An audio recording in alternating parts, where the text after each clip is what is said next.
Arturo Cano. Arturo, buenas tardes. Muy buenas tardes, Julio, Alberto, Juan, a todos los que nos acompañan. Buenas tardes. Gracias. Juan Becerra Costa, buenas tardes. Muy buenas tardes, Julio. Qué gusto saludarlos, Arturo, Alberto y a todo el auditorio. Qué bonito color el de tu camisa, Julio. Gracias, Alberto. Digo, Juan, muy amable. Gracias. Alberto Nájar, buenas tardes. Hola, ¿qué tal, Julio? ¿Cómo estás? También, ¿cómo estás, Juan, Arturo? Y sí, coincido, la camisa está muy padre, oye. Hombre, bueno, pues ya me la pondré entonces más seguido. Muy Muy bien. bien. Gracias, Alberto. Bueno, pues vamos a empezar.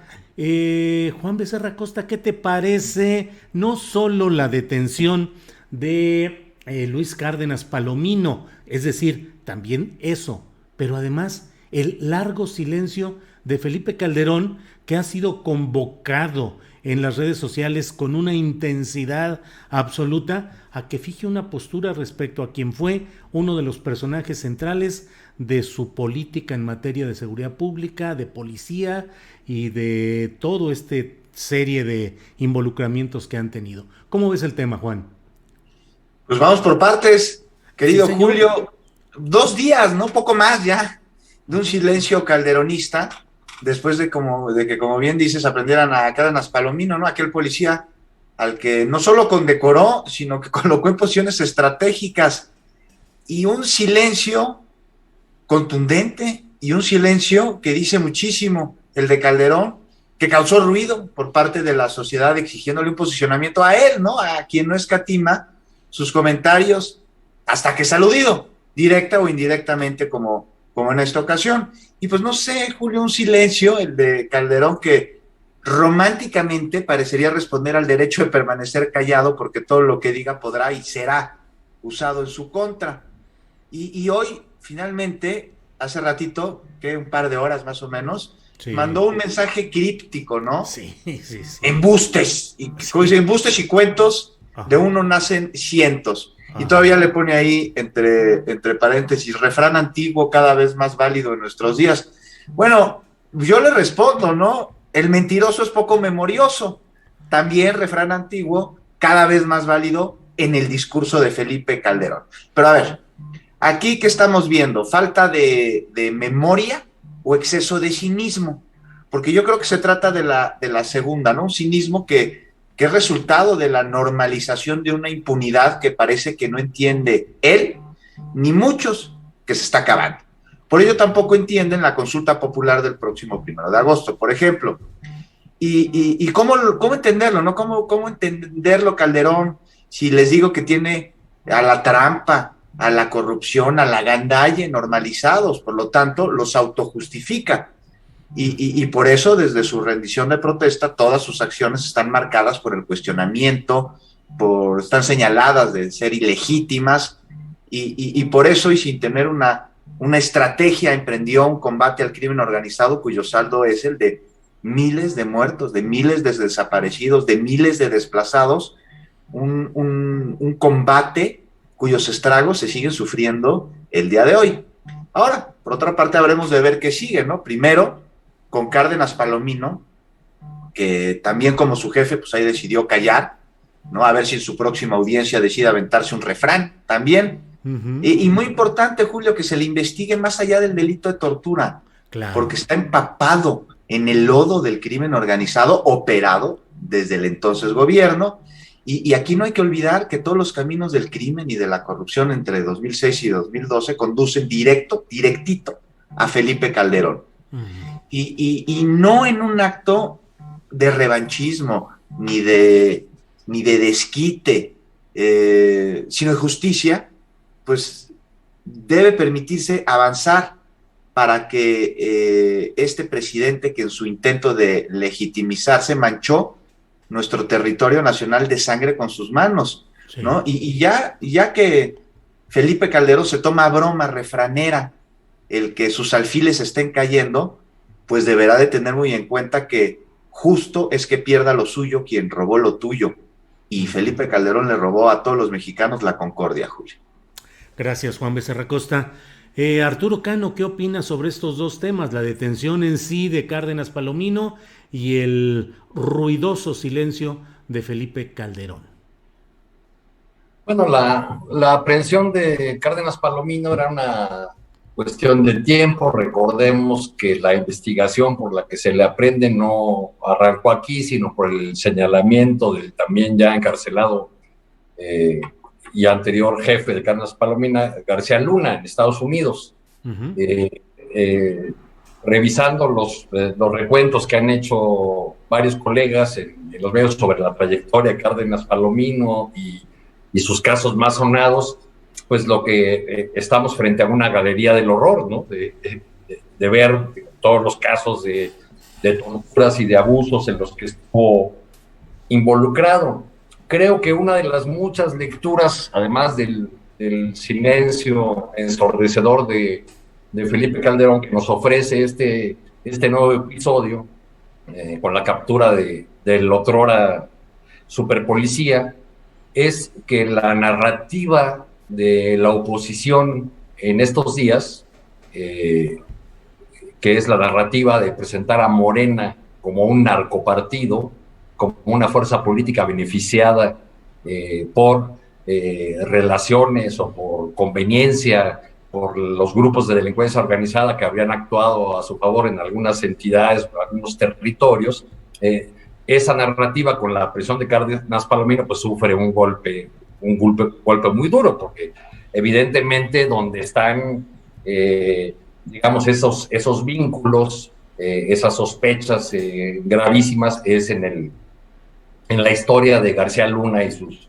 sus colaboradores. De Felipe Calderón se entiende, el silencio ha sido para él un tema imposible de abordar, y ya que estamos en el rollo de los refranes, pues diríamos que políticamente hablando y aplicando a Felipe Calderón otro refrán español, diríamos que como se vive se muere. Uh-huh, uh-huh. Bien, Arturo, gracias en este duelo refranero en esta mesa de periodistas. Alberto Nájar, ¿qué opinas de los dos temas? La detención de Cárdenas Palomino, el silencio de Felipe Calderón, y si traes por ahí en tu alforja, en tu morral, en tu baúl, algún refrán con el cual aderezar tu plática, porque pues ya estamos en ese camino. Adelante, por favor, Alberto.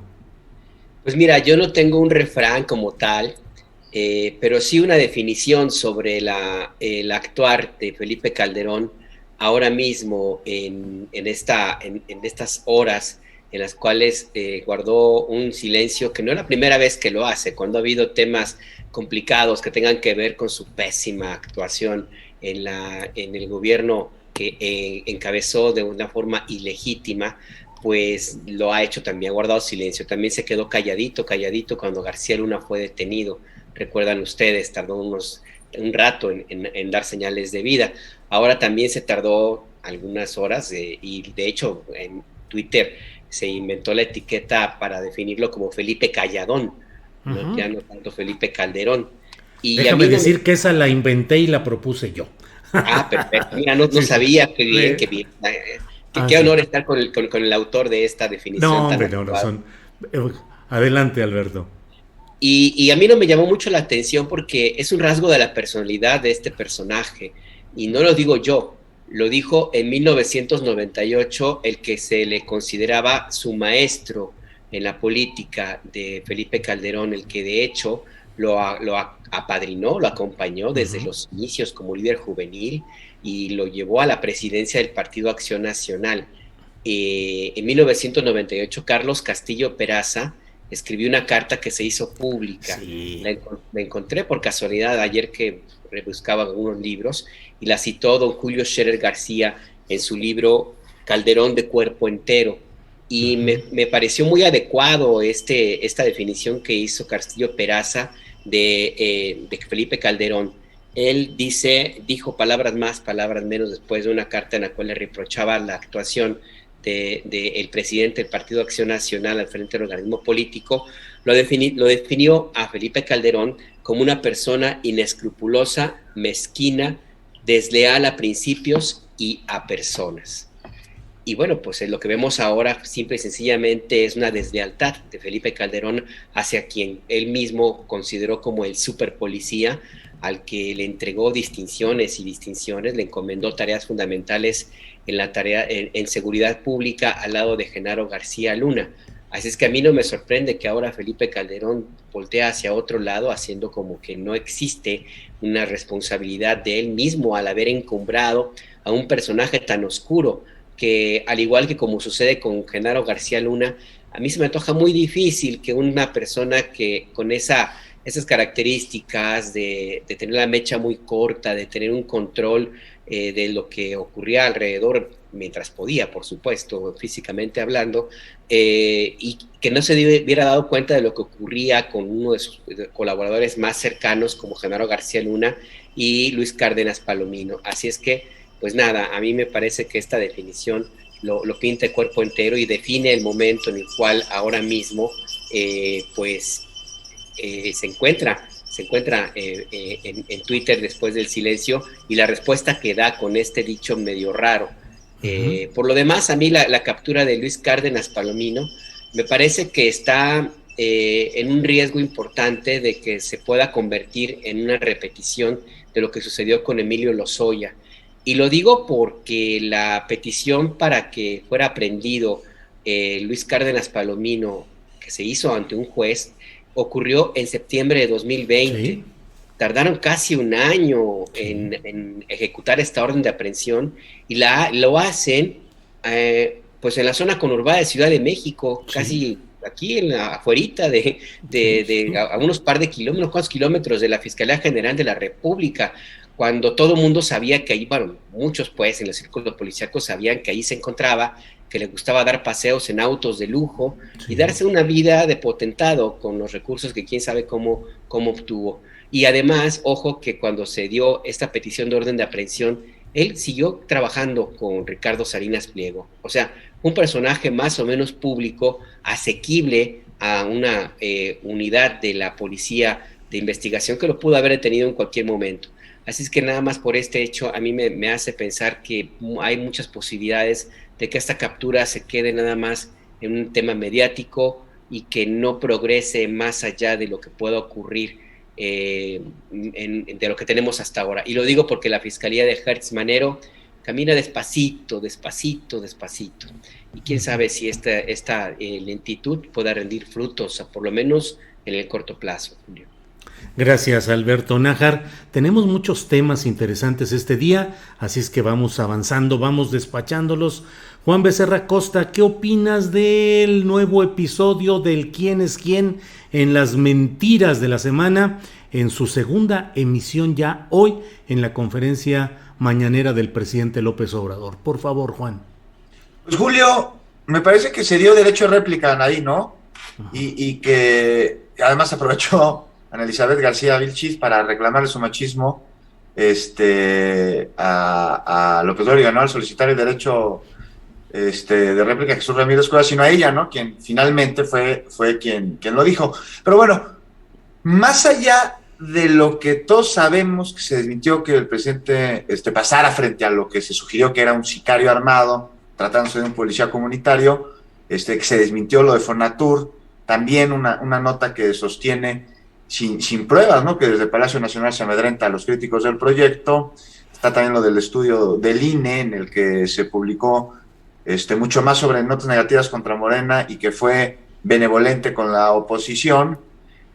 Más de esto, insisto en este tema del quién es quién en las mentiras, en que es algo que me parece que beneficia al ciudadano en el sentido de que nos permite estar mejor informados a través de la aclaración sobre notas falsas, y es un ejercicio que, como vimos, pues da derecho de réplica, ¿no? Entonces, con esto abre el diálogo. Por lo tanto, me parece que es democrático. Censura, insisten. No, a ver, censura es otra cosa. Reserva de que podemos analizar, y hay muchas voces opuestas en este ejercicio, que me parece que hay argumentos válidos por todas partes. No, censura es callar voces por el motivo que sea. Aquí no se calla a ninguna voz, al contrario, se escucha. Lo que se busca, me parece que es desmentir, o lo que se tendría que buscar es desmentir la voz mentirosa, no callarla. Ahora, he escuchado mucho sobre este tema. Incluso la semana pasada, Carmen Aristegui, a quien respeto y admiro enormemente, se pronunció de manera muy fuerte sobre este ejercicio y dijo, me parece palabras más, palabras menos, que el presidente se quería establecer ahí en una posición de poseedor absoluto de la verdad. Respeto enormemente lo que dice Carmen Aristegui, la experiencia que tiene en comunicación y en periodismo, pero igual, y me estoy equivocando, pero no coincido con ella, para nada, para nada. Ahora las formas es también algo de lo que se ha hablado mucho, el lugar que se dé desde Palacio Nacional, pues no sé, a ver, intentando ser pragmático, si la mayor parte de las noticias que se desmienten son noticias relacionadas con la gestión del gobierno, de la administración pública, del presidente, de los secretarios, de los proyectos, pues ¿por qué no desmentirlas, no? ¿Por qué no? Y con datos, por supuesto, ¿no? Porque si, bueno, este periodista publicó algo que es desacertado, que es tendencioso, que es mentiroso, que no responde a la verdad, y estos son los datos con los que nosotros argumentamos que está diciendo mentiras y se le da el derecho de réplica al periodista.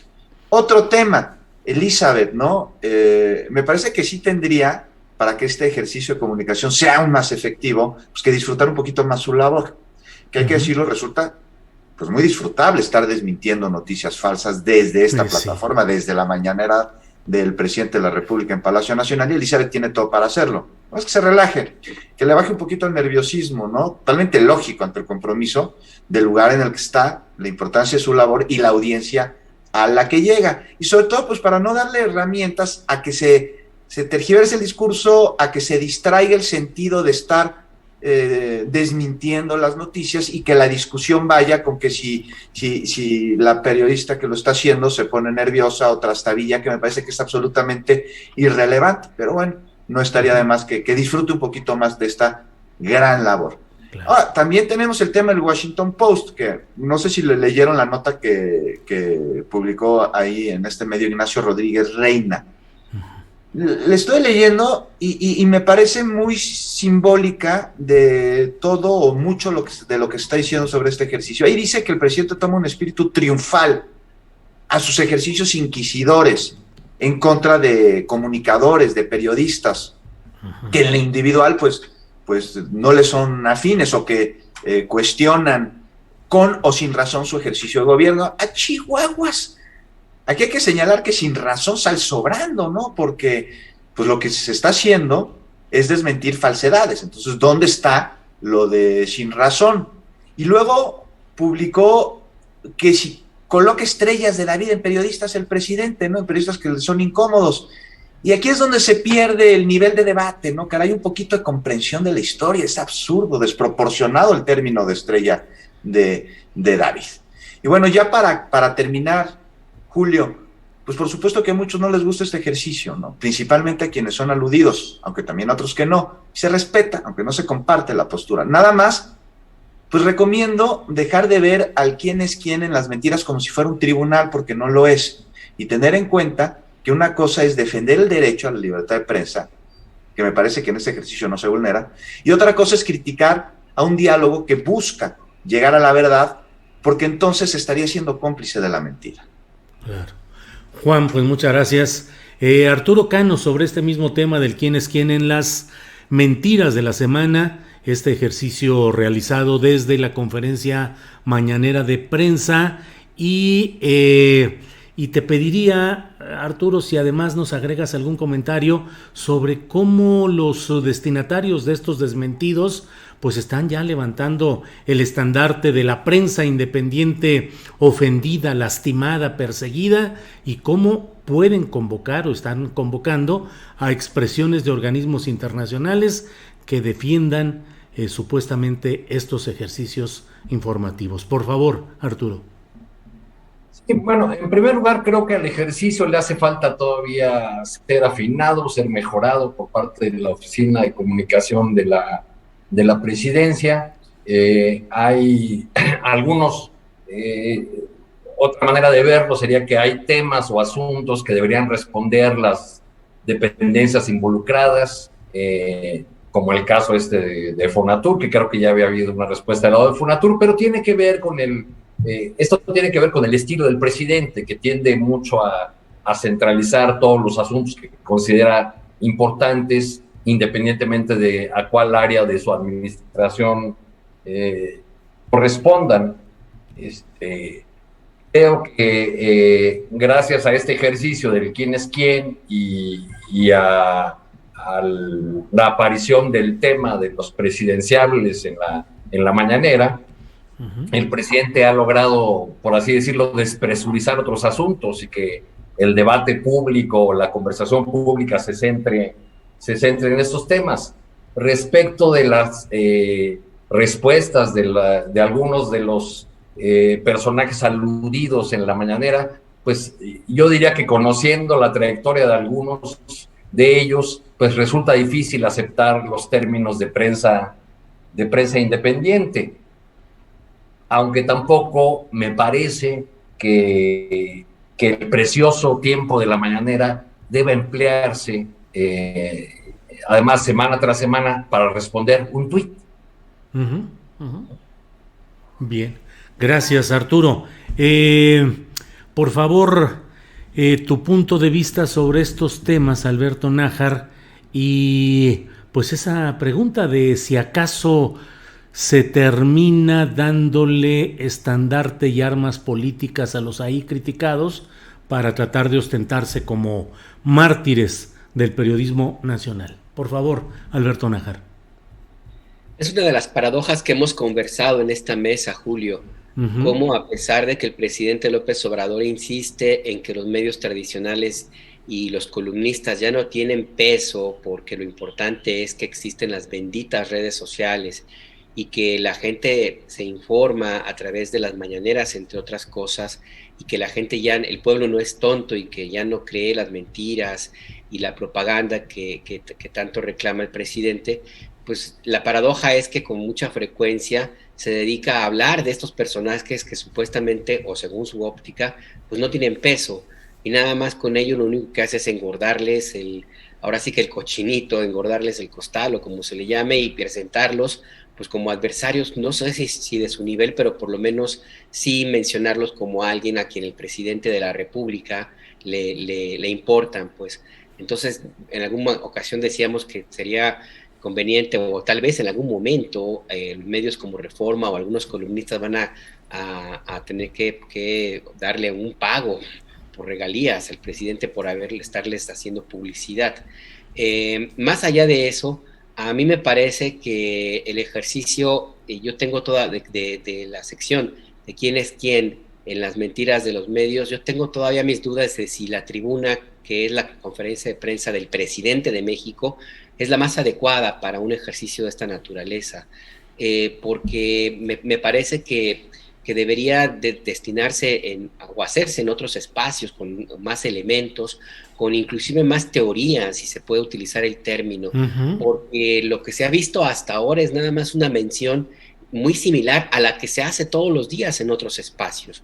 No veo algo distinto, yo no acabo de entender exactamente cuál es la naturaleza de la información falsa que se presenta, se presume, se puede llegar a plantear en una lectura entre líneas, pero creo que hace falta más contundencia. Si estamos hablando de un ejercicio del gobierno, tendría que haber elementos para decir exactamente en qué creen que se está mintiendo, y no solamente la mención, como se ha hecho hasta ahora, acompañada de adjetivos que además tú puedes leer en cualquier otro lugar y que me parece que no son los más adecuados que se repitan en un espacio como lo es la conferencia de prensa matutina.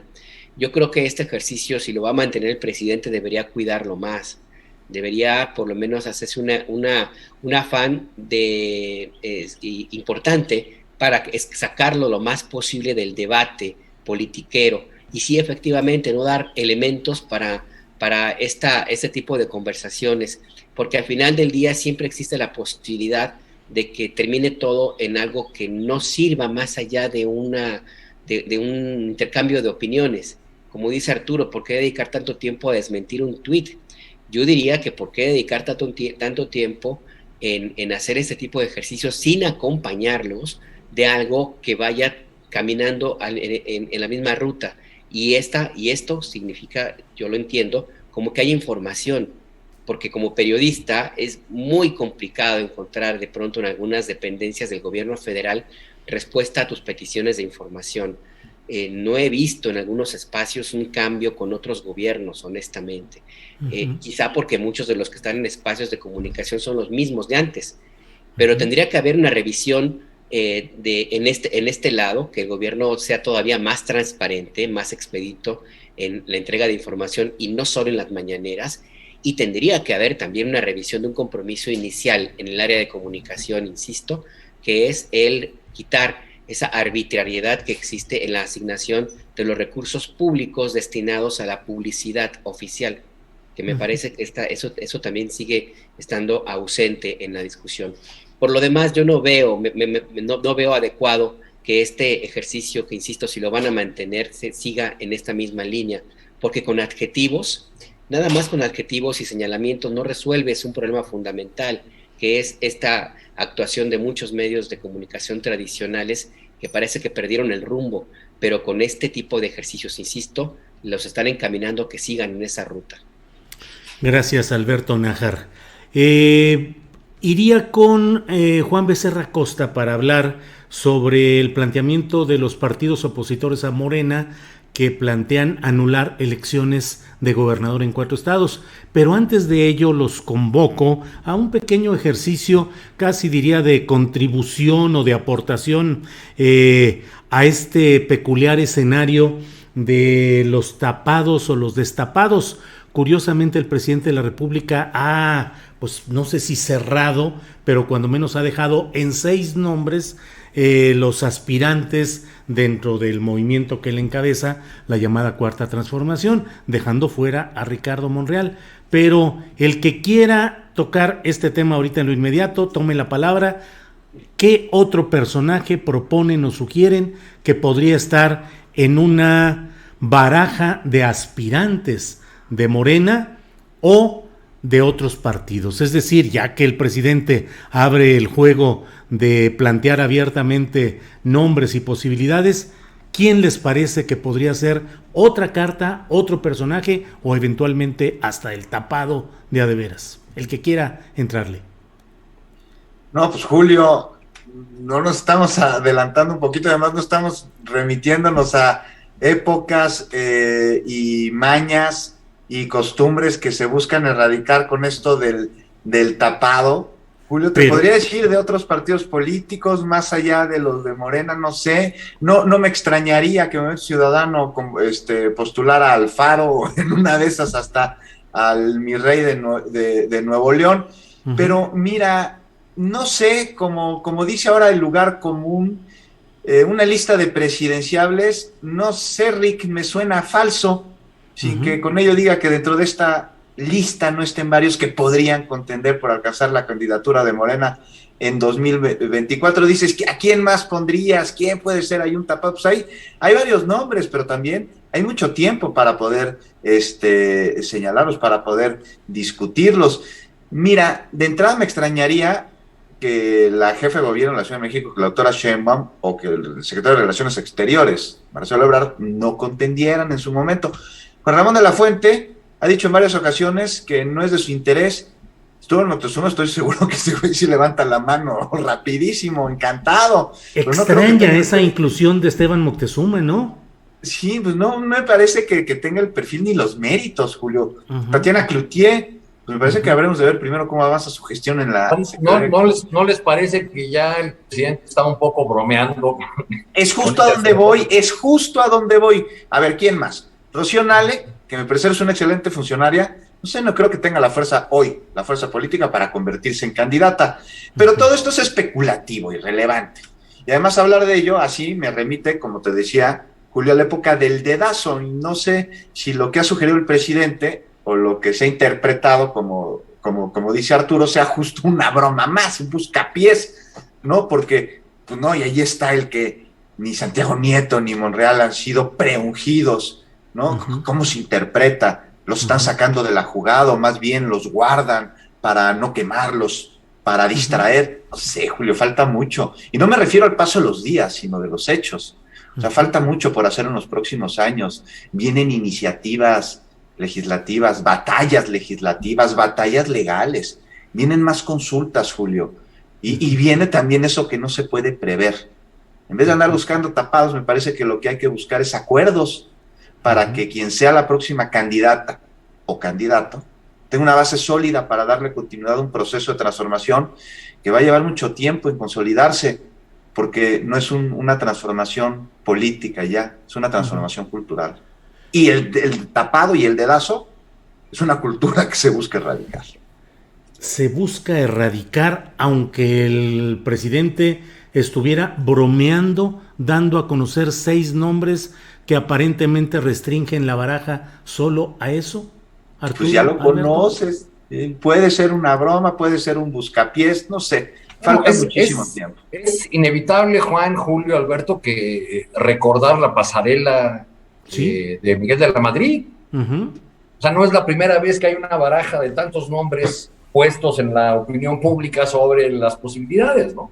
¿Quiénes eran en de la Madrid? A ver. Incluso implicó desfile, ¿no? De los... Sí, ¿quiénes eran? Eran Bartlett, era hasta el final Salinas, Alfredo del Mazo, Ramón Aguirre, el regente. Que era la broma de aquel momento. Sí. Un día me encontré a su hijo en un bar, como 3 años después de que Salinas era presidente. Le digo, oye, tu papá ya va saliendo, ¿verdad? Y me dice, sí. Le digo, pero del país. Y que se enoja el muchacho, no me aguantó la broma. Tenía Ramón y Javier, había 2 hijos de este político, ¿no? Así es. Ajá. Lo que ha sonado más en esta lista del presidente, ya 2 veces mencionada, pues es la exclusión, más que los nombres que han aparecido, la exclusión de Ricardo Monreal, que a ti, Julio, en entrevista te dijo que pues, quien lo puso lo puede quitar, y se reconoció como un político que siempre ha ido a contracorriente. A contracorriente, estoy mirando en las redes sociales una fotografía subida a Twitter por Silvano Aureoles, el gobernador del Banquito, reunido nada menos que con Ricardo Monreal, hace unos minutos en la Cámara de Senadores, y también con el presidente del Senado. El Banquito Verde por fin pudo entrar a alguna dependencia pública después de haberlo intentado en la Suprema Corte y en la Presidencia de la República. Sí. Alberto Nájar, hay quienes consideran que incluso podría incorporarse al gabinete algún gobernador del sur del país. Se habla específicamente de este eje político de Chiapas y de Tabasco, que son familiares políticos entre sí. Hay quienes dicen, bueno, y Santiago Nieto Castillo, ¿por qué no? Y hay quienes creen que hay que esperar a los cambios que podrían darse cuando el presidente cumpla sus 3 años formales de ejercicio del poder, que será el 1 de diciembre de este año. En fin, faltan muchas piezas. ¿Por dónde crees que va el tiro finalmente, Alberto? Yo creo que el tiro se llama Andrés Manuel López Obrador, que va a seguir siendo el presidente con todo el poder, con todo, inclusive hasta más si el referéndum del 2022 le resulta favorable, y todo lo demás de los nombres que se barajan y se mencionan, señalan, no dejan de ser como un distractor, como una forma de crear o hacer enojar o darle carnita a los medios para que se entretengan y estén ahí haciendo las teorías de la conspiración, mientras el país o su gobierno avanza por otro lado. Yo honestamente creo que sí, el presidente debe tener su corazoncito hacia alguno de los que menciona, pero se va a cuidar muchísimo de hacerlo más allá de lo que lo está haciendo ahorita, si es que esa es su verdadera intención. Al final del día, y en eso sí creo que la política puede llegar a tener una cierta regresión. Al final del día, el próximo candidato va a tener que ser el que el presidente diga, ni uno ni otro u otra. O sea, y en eso se va a parecer mucho a los presidentes de la vieja historia del presidencialismo a ultranza, pues, del cual López Obrador es un ejemplo clarísimo, porque desde Carlos Salinas de Gortari no ha habido un presidente que tenga tal control del país, control político, en términos desde los gobernadores, secretarios de estados hasta el debate. en partidos, medios intelectuales y también medios de comunicación. Entonces a mí me parece que esto que ahora mismo se plantea de quién pudiera ser, quién falta, quién no falta, pues está bien para el debate, para divertirnos un ratito, pero al final del día yo coincido con mis compañeros, todavía falta mucho. Y ahorita el único político realmente que tiene un gran poder y control es el presidente de México. Y además yo no sé hasta qué punto también esto sirva como una forma de calar a ver quién realmente se lo cree dentro de los mencionados, porque el presidente López Obrador, no hay que olvidar, no tiene cargos, tiene encargos. Y a él, esa máxima de que el que se mueve no sale en la foto es casi como un karma, como una guía de operación política y de trabajo con sus colaboradores. Entonces ahí yo no sé hasta qué punto realmente están muy contentos Claudia Sheinbaum o Marcelo Ebrard, que son los que desde un principio se han mencionado. Habrá otros en los cuales pues sí se sientan muy contentos, o habrá alguno que espero que lo sienta así como Esteban Moctezuma, que se pregunte como el clásico, ¿y yo por qué, no? Y el que hace un berrinche entripado y pues ni modo, le toca bailar con la más fea y pues que se vaya a la delegación Cuauhtémoc donde están todos sus quereres, pues se llama Ricardo Monreal. Pues sí. Bien, Alberto, muchas gracias. Gracias. Y bueno, ahora sí, Juan Becerra Costa, ¿qué opinas de este planteamiento de los partidos coaligados contra Morena, PRI, PAN, PRD, que demandan que las autoridades electorales anulen las elecciones en 4 estados? Campeche, Michoacán y Guerrero, donde formalmente los ganadores son morenistas, y San Luis Potosí, donde el ganador es a nombre del Partido Verde, pero como lo hemos planteado aquí y como yo lo creo personalmente con mucha contundencia, fue una maniobra que finalmente termina favoreciendo a Morena y que en el fondo pues es contra 4 gobernadores filomorenistas el señalamiento de esta coalición opositora. ¿Qué opinas de esta demanda de anular elecciones, Juan Becerra Costa? Coincido contigo al 100% en lo que a San Luis Potosí se refiere, y que pues me imagino, ¿no? A la oposición, al PRIAN, pues ahí en sus cuartos de guerra, ¿qué hacemos, no? Pues lo que sigue es inconformarnos, solicitar la nulidad de la elección, pues vamos a rascarle, vamos a buscarle señalamientos de irregularidades, intervención de grupos criminales en las elecciones en estos 4 estados, pues le caen como anillo al dedo. ¿A quién, Julio? A varios consejeros del Instituto Nacional Electoral que andan apanicados ante la muy necesaria revisión que se debe dar a las autoridades electorales, en su caso, una reforma. Pues no se quieren quedar sin chamba, más que no se quieren quedar sin chamba, no se quieren quedar sin esa plataforma. Y sobre la solicitud de la oposición en conjunto, que pide la nulidad, bueno, hay que recordar aquí que para anular una elección tendrían, de acuerdo a lo que ellos están señalando, que documentar, que evidenciar de manera irrefutable que hubo violencia sobre los electores o contra los funcionarios de casilla, ¿no? La oposición se queja de la presencia del crimen organizado durante la jornada electoral. ¿Dónde? En estados que ellos gobiernan. Caray. Pues si así gobiernan, no me causa extrañeza que hayan perdido. Mira, en San Luis Potosí también está señalando que el candidato del Partido Verde rebasó los topes, ¿no?, de gastos de campaña en una 4ª parte, me parece, casi un 25% del monto que se establece por la misma autoridad electoral. Bueno, pues que se presenten las pruebas. Sería importantísimo, porque eso es algo que no se puede permitir. Está también el asunto de los influencers, ¿no? Vergonzoso asunto, caray, terrible, burdo. Y la evidencia, bueno, pues en este caso, esa ahí sí está a la vista, ¿no? Nada más hay que tener acceso a internet para poder verla. Me parece que no amerita la nulidad de la elección, pero sin duda sí otro tipo de sanciones que tendrían que ser revisadas para evitar que como cada jornada algo así suceda, porque al Verde le vale. Cada elección lo está haciendo. A quien no le debería valer es a Morena. Por eso mucho ojo al decidir establecer alianzas con impresentables, ¿no? Con este negocio familiar que ha sido disfrazado durante ya muchos años de partido político, que tan caro vende su amor más que el de una aventurera. Y me parece aquí, Julio, que pues investigue cualquier denuncia que se vaya al fondo, que se apliquen las sanciones.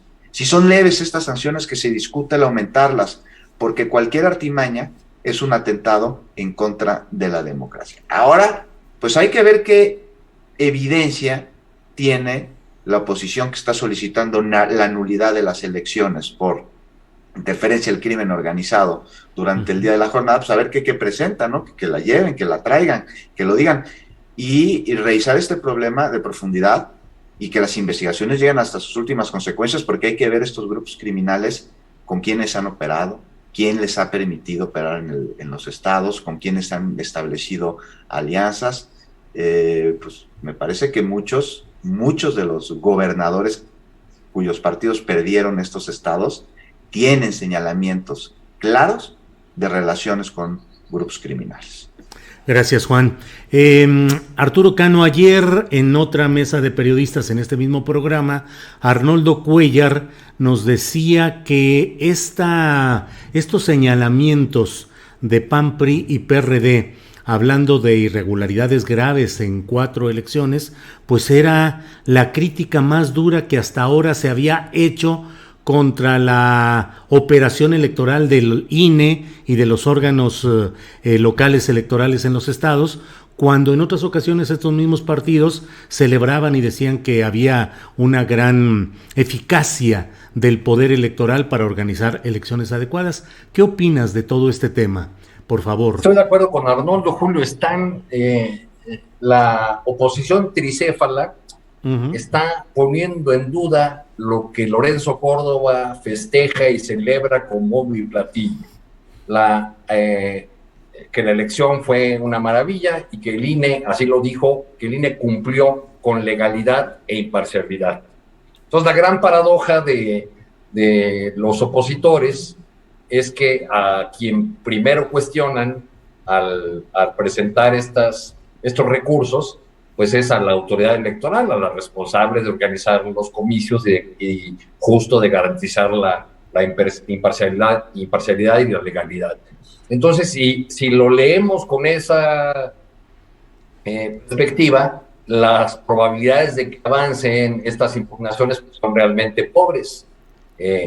También lo eran, pensábamos en algún otro momento, la posibilidad de la cancelación de candidaturas de Morena en 2 entidades, y ocurrió, porque como tú dijiste en tu columna, pues no deja de ser un plato muy apetitoso para para algunos consejeros del INE o algunas autoridades electorales que tienen o que sienten que tienen agravios con la 4T y lo que representa. Ahora, yo no veo del lado del consejero presidente y el grupo que le acompaña, no veo una narrativa sólida o única, porque si uno revisa lo que ha ido diciendo Lorenzo Córdoba en entrevistas con diferencias de 2 semanas, digamos, pasadas las elecciones, en algún momento habla de una elección manchada por los asesinatos de candidatos, habla de un INE sometido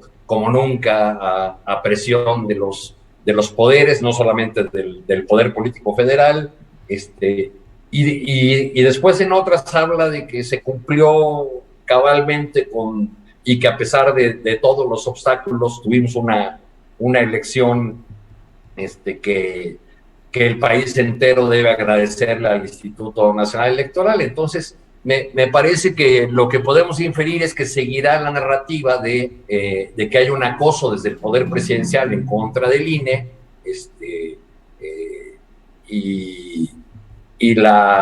mientras su presidente, Lorenzo Córdoba, abre la puerta por ahí tímidamente a una reforma electoral, aunque dice que no es necesaria. Entonces ahí vamos a seguir viendo esa batalla, pero con esta lectura inicial creo que las posibilidades de que estas impugnaciones de los partidos opositores tengan algún éxito pues son escasas. Funcionarán, quizá tendrán la misma suerte que las escaleras eléctricas de Laida Sansores, que al parecer no funcionaron muy bien. Digo, qué maravilla esa entrevista que hiciste donde no hubo pero ni miligramo de autocrítica Sí. a lo Nada. ocurrido en la elección de Álvaro Obregón, ¿no? Pues sí, y todo. Hicieron magia y perdieron con toda imagen, en fin. Sí. Arturo, gracias. Alberto Nájar, ¿qué opinas sobre este tema de las objeciones de la oposición a Morena para anular, que piden anular 4 elecciones? Por favor, Alberto. Son patadas de ahogado, Julio. Uh-huh. O sea, porque en realidad forma parte de una narrativa para tratar de desacreditar el proceso electoral que ellos mismos intentaron desacreditar antes del resultado. Hicieron una campaña también muy lleno de, pues sí, de suciedad, pues, no hay otra palabra para definirlo. O sea, fue una campaña artera, agresiones, críticas, mentiras, en fin. Y al final del día, cuando el resultado electoral no les favoreció, lo que hicieron fue concentrarse en un pedacito de la elección, porque eso es un pedazo muy importante, por supuesto, pero es un pedazo de la derrota de Morena en la Ciudad de México. Y cuando esa narrativa se agotó, se fueron a tratar de construir otra nueva, con el argumento de que el narco había sido el gran elector en algunos estados de la República. Coincido con Juan, que hay que revisar eso con mucha objetividad. El narco, si eso fuera cierto, habría influido en los estados donde gobierna esta coalición. O sea, que ahí puede darse un tiro en el pie. Pero yo insisto, esto es más bien una idea de tratar de crear algo para seguir en el escenario. Yo no creo que esto vaya a caminar, a seguir hacia adelante. Lo que sí me parece que tendríamos que hacer una reflexión, Julio, es que sería importante también elevar un poco el debate de todos, y empezando por esta coalición, porque eventualmente lo que están haciendo es lanzando misiles que no se sabe dónde van a caer, el resultado que van a tener, porque el desprestigiar un proceso electoral puede llevar a justamente lo que ellos mismos criticaron en su momento, que decían que hacía Morena, es decir, estar cuestionando al árbitro electoral y al proceso en sí.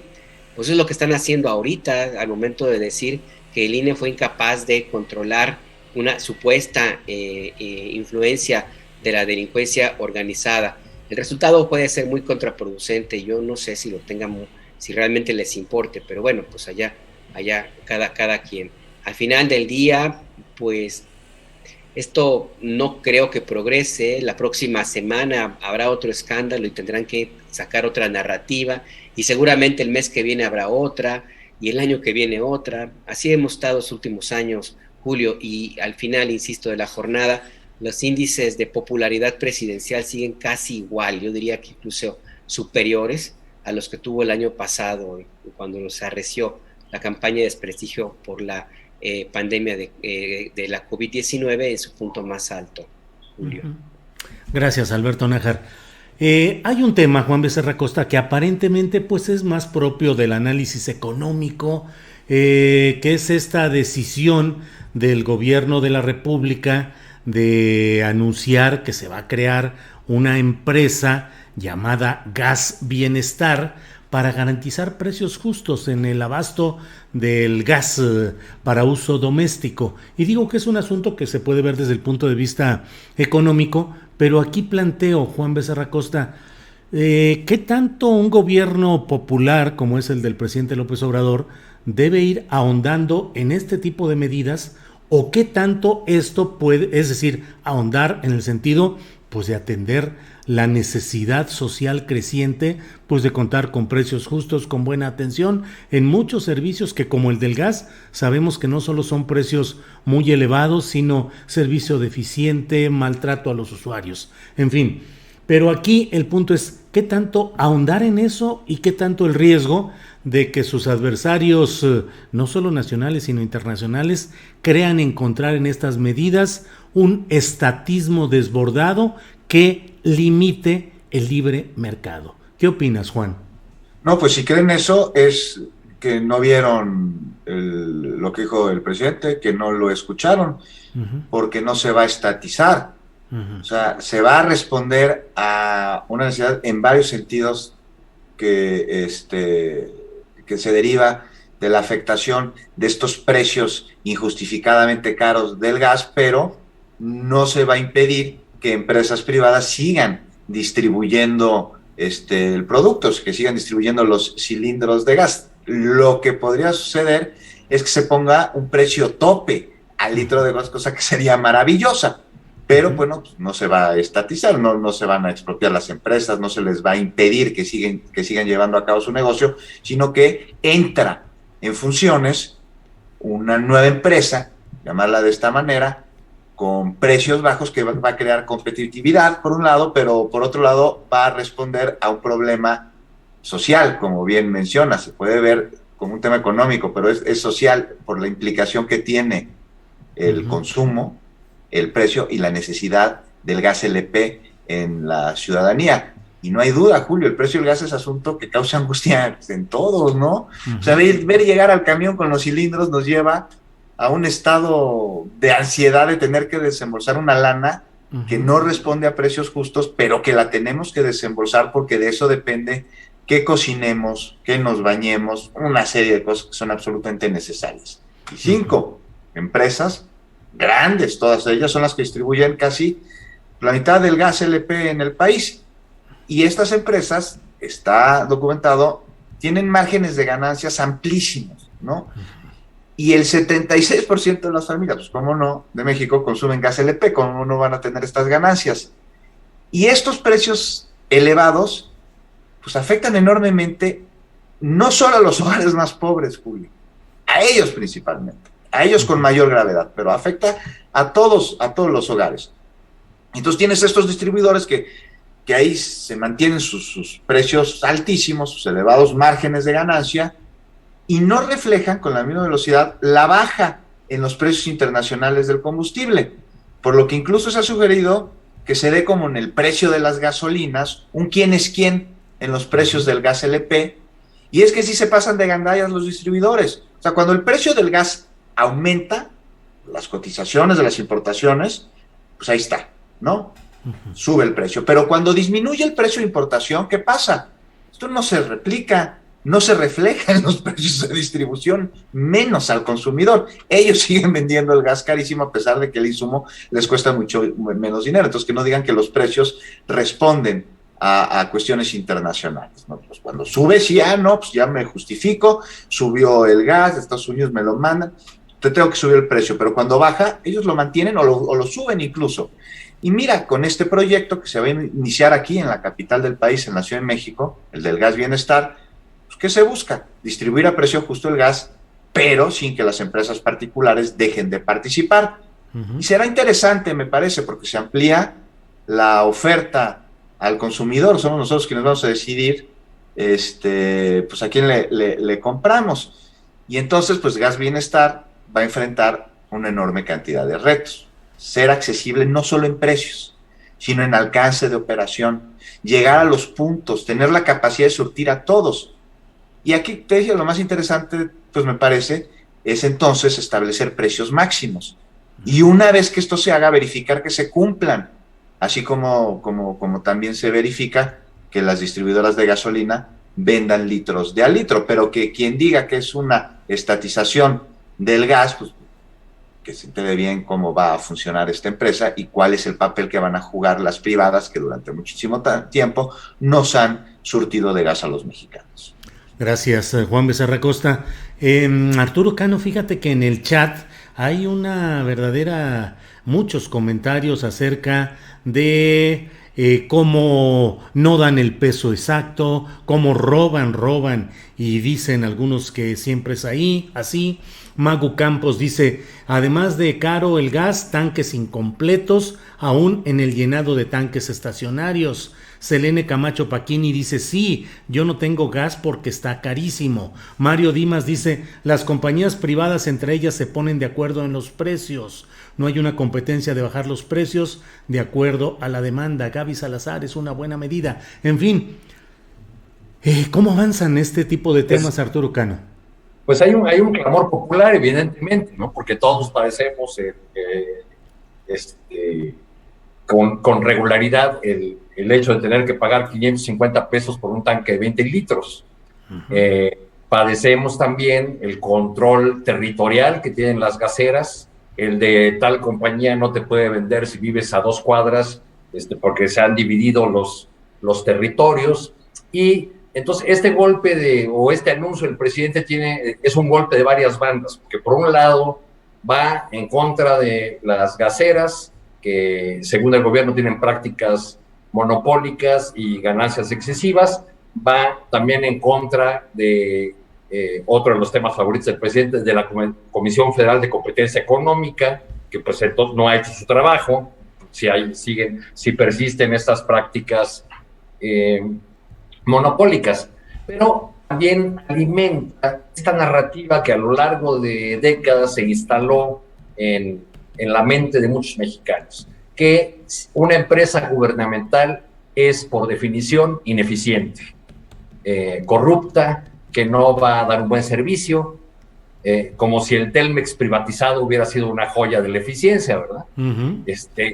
Pero entonces digo, va a sacudir en muchos sentidos un producto que es básico para las familias mexicanas y va a implicar muchos cambios. Creo que el origen de este conflicto pues está en las camisas de fuerza que le dejaron al presidente López Obrador con las regulaciones y las leyes de la reforma energética de Peña Nieto y anteriores, y con el cálculo del presidente que sería suficiente con su fuerza política para hacer que estas empresas se entraran en razón, disminuyeran razonablemente sus ganancias, etcétera, etcétera. Pues no fue posible y ahora va con esta salida que parece ser la que toma después de haberse topado sistemáticamente con pared con estas empresas gaseras y sus abusos.